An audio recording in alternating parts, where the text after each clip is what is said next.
Tonight, nandito tayo sa Forbes Town Center. And the question is, may craft beer ba dito? Of course, meron. This is BGC. And in fact, nandito yung pinakasikat na craft beer brand dito sa Pilipinas. This is Encanto Taps. Let's go. Tikman natin kung ano meron dito.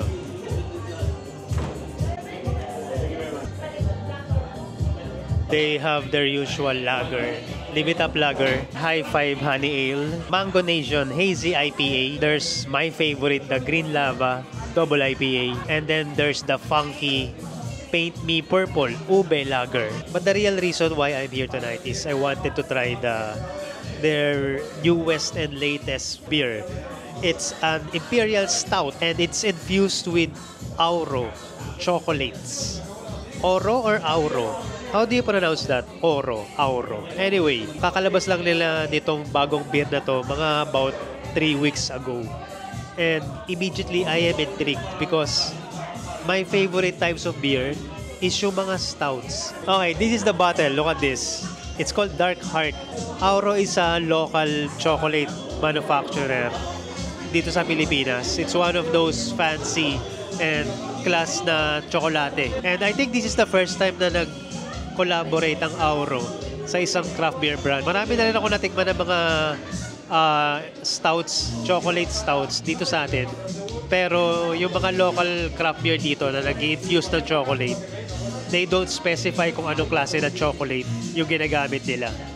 This is a co-branding. But actually, I cannot drink this right here because yung mga bote daw, binibenta lang nila if it's for takeout.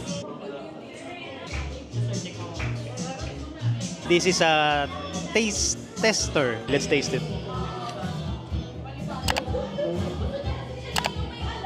It's 11.2 alcohol by volume. Napakataas niya, guys. Ang pinakamataas na beer na natikman ko is Red Horse Super and it's 10%. This one is 11%, but surprisingly, hindi ganun ka-offensive sa lalamunan yung lasa. Because maybe dahil napakaliit lang nung tinikman ko. I'm gonna order the tall one, the full glass. Tapos, let's judge it again.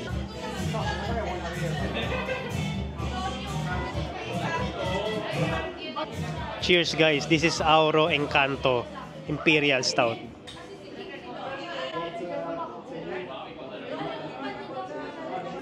Napakaswabe niya. Ang taas kasi na expectation ko when it comes to stout. And particularly chocolate stouts because I've tasted a lot of chocolate stouts na local craft beers dito sa Pilipinas. And all of those stouts na natikman ko, ang lakas ng flavors. Kaya I'm surprised right now that the flavor of this is very smooth. It's not that strong. It's not that overpowering. So after a while, habang iniinom, nararamdaman ko na yung guhit ng alcohol sa lalamunan. I feel it gumuguhit sa lalamunan. Kanina yung unang inom parang wala lang eh. Now, yeah, really. It is a strong beer. 11.2% alcohol by volume. It's one of the strongest craft beers.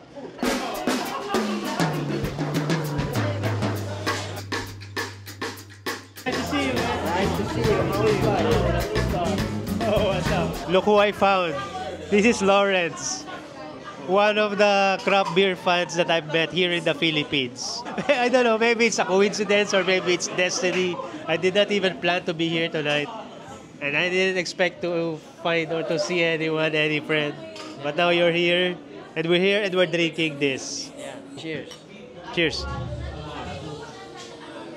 Oh, so now tell me what you think about this Imperial Stout by Encanto. You know, an Imperial Stout has a lot of this intensive notes.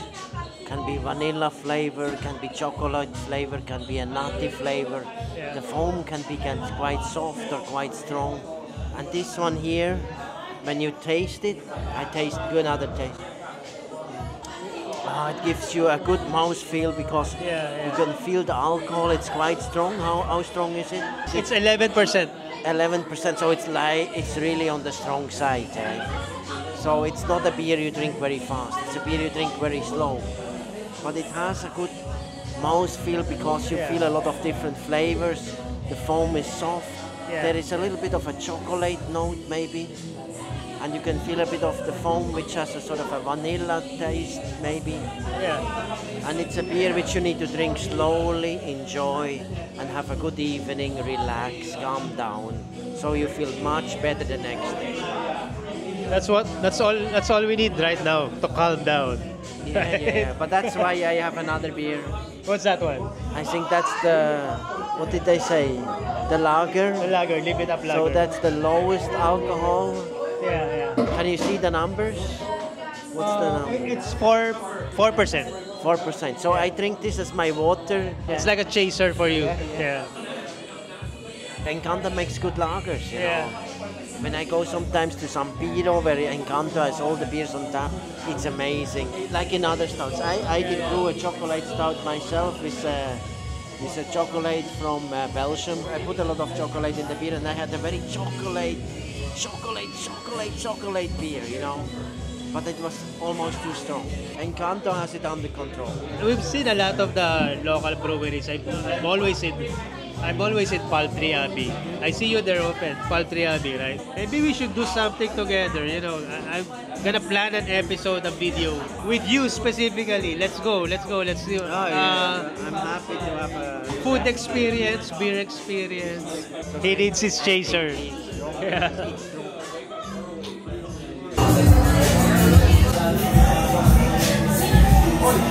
Yung 11%, I did not expect na tatama ng malakas. Because nung umpisa, hindi ko nalalasahan yung alcohol. But right now, yeah, I'm drunk. By the way, that friend, hindi ko in-expect na dadating siya or makikita ko siya tonight dito sa Encanto Taps. He's one of those craft beer fans na lagi ko nakikita sa mga craft beer events. Usually, mag-isa lang ako umiinom sa mga craft beer bars and breweries na pinupuntahan ko.